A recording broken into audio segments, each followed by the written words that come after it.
ang kahirapang pinagdaanan ni Jojo Binay. Kilalanin po natin si Jojo Binay bago natin siya husgahan.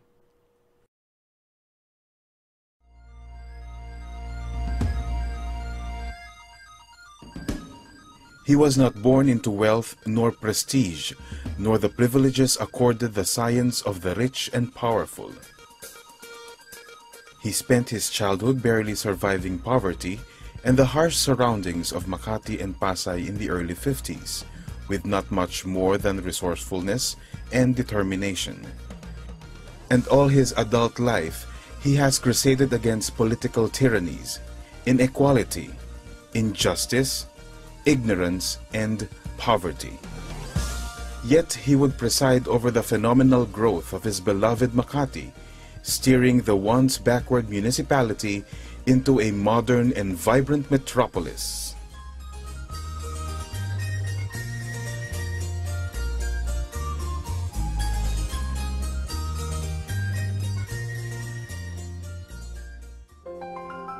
Jojo Binay was born on November 11, 1942 to Diego Binay, a Batangueño, and Lourdes Cabawatan of Isabela. While he was still young, his parents passed on, and Jojo had to be raised by an uncle, Ponciano. Ponciano was a man of modest means, so Jojo at such a tender age had his share of the chores in his new home. I can never forget the memories of my childhood. My uncle wanted to instill on me discipline, discipline, discipline. And that's for that reason that I woke up 4:30 to 5 o'clock in the morning, tend to the fighting cocks of my uncle, clean the streets. Thereafter, I took my breakfast and then went to market. I needed to spend a lot of time moving around the market because I had friends. The prices were fixed. And so I was always aiming to go home right away so that I can find time preparing for my studies. I was then enrolled in the night classes of the University of the Philippines at Padre Faura. I can still vividly recall that there were instances where I used to sleep in the jeepney. And by the time I woke up, I was already in Baclaran, or several kilometers from Pasay.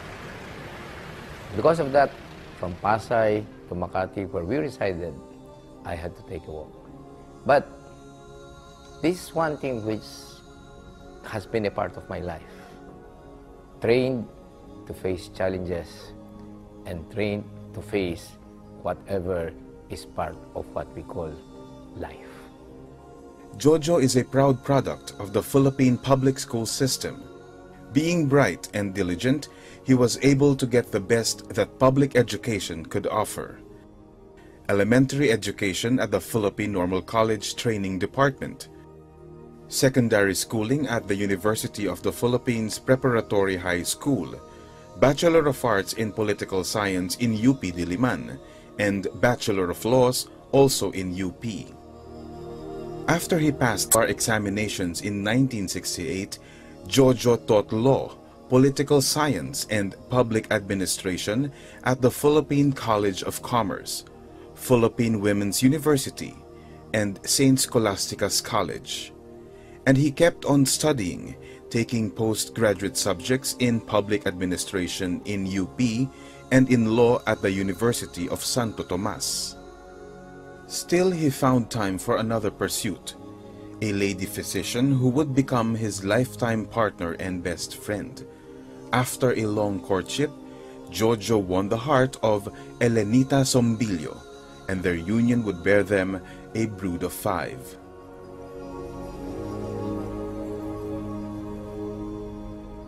By now a family man, Jojo could have chosen the air-conditioned comfort of corporate law, but in UP, where he was a member of the Student Council and a firebrand of the student movement in the 60s, he had found his passion for civil liberties and human rights, so he chose the Parliament of the Streets.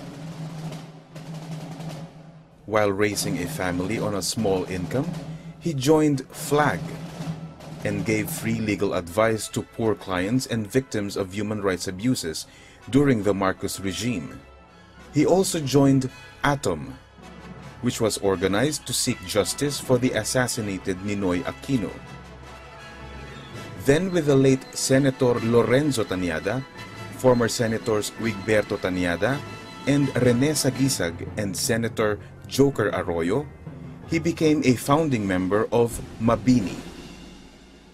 For helping political prisoners, Jojo and many other Mabini lawyers were locked up in local jails and military stockades.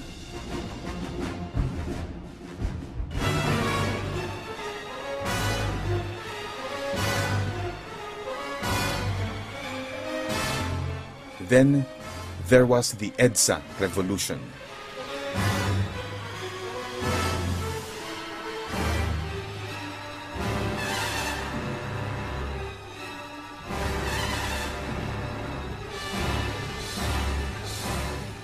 The EDSA revolution of 1986 did not end the struggle against tyranny and injustice. The urgent task of the new government was to restore true democracy, a government of the people, by the people, and for the people. And therefore I was fortunate to have been appointed as the first mayor in our local government. This appointment gave me an opportunity to give trust to what I had sincerely believed should be the task of government. I had emphasized on projects on education, projects on health, among others, because born out of my personal experience, education is the best equalizer in our society. I also sincerely believe that there should be, as much as possible, equal opportunity among all the people insofar as benefits are concerned. I believe that people should be respected and every person should be a temple of God.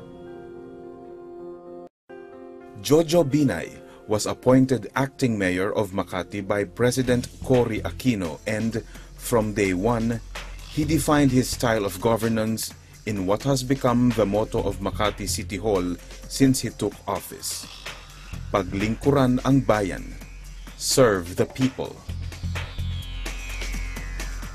Education and health services were Jojo's highest priorities. Today, Makati's public school system is unequaled in the country and can give the most expensive private schools a run for their money.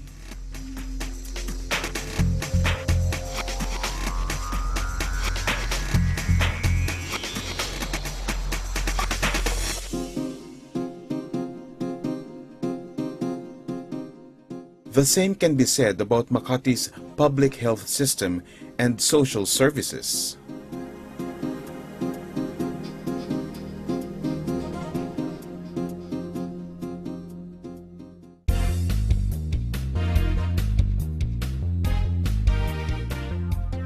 Rounding off Jojo's serve the people style of governance are what might be called the basics of a thriving metropolis.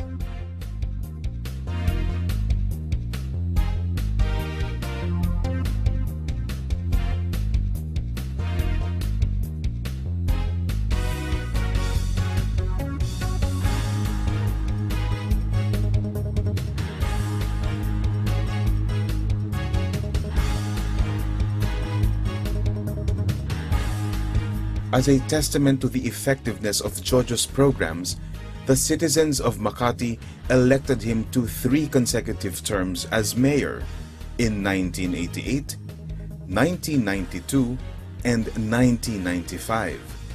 And after a 3-year break from local politics, he was elected to 2 more consecutive terms in 2001 and 2004, this time overwhelmingly. As the new millennium unfolds, Jojo sees Makati earning its rightful place among the most modern urban centers of Asia and the Pacific.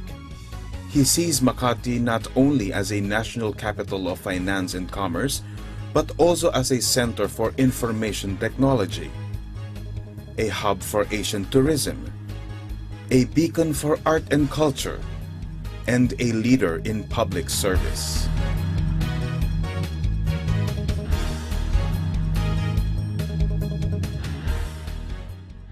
It is a truism that cities are engines of growth.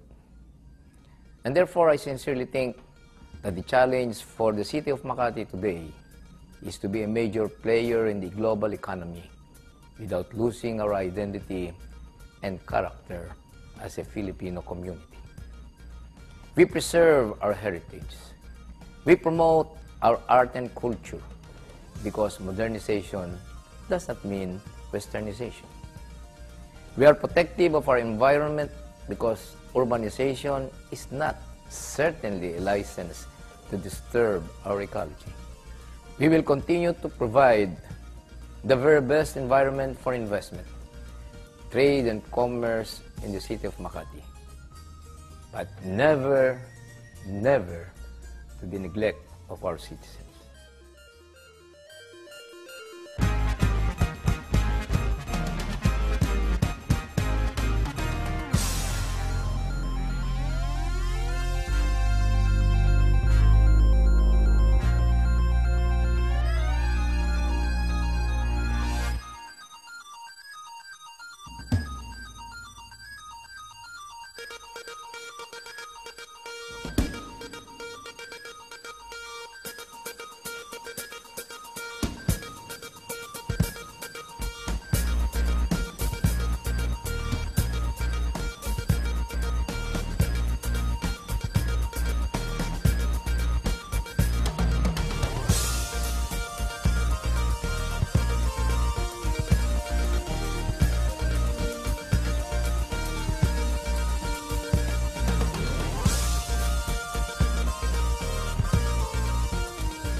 Sa talambuhay ni Jojo Binay, nalaman natin na maaga siyang naulila, nasabak sa hirap.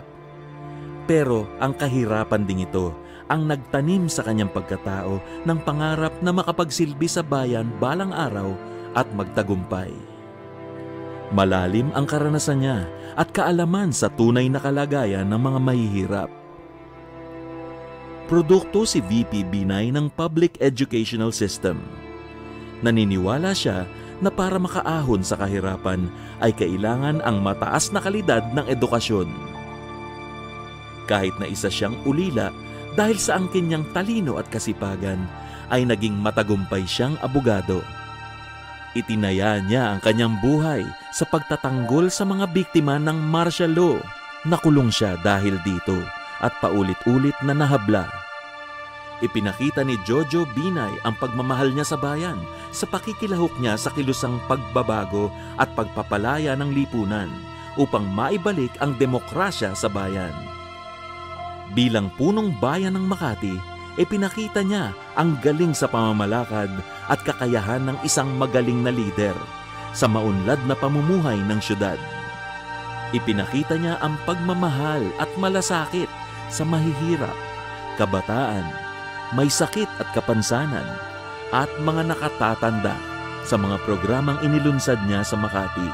At ang mga programang ito rin ang pinangarap ni Jojo Binay na makitang nangyayari sa buong Pilipinas.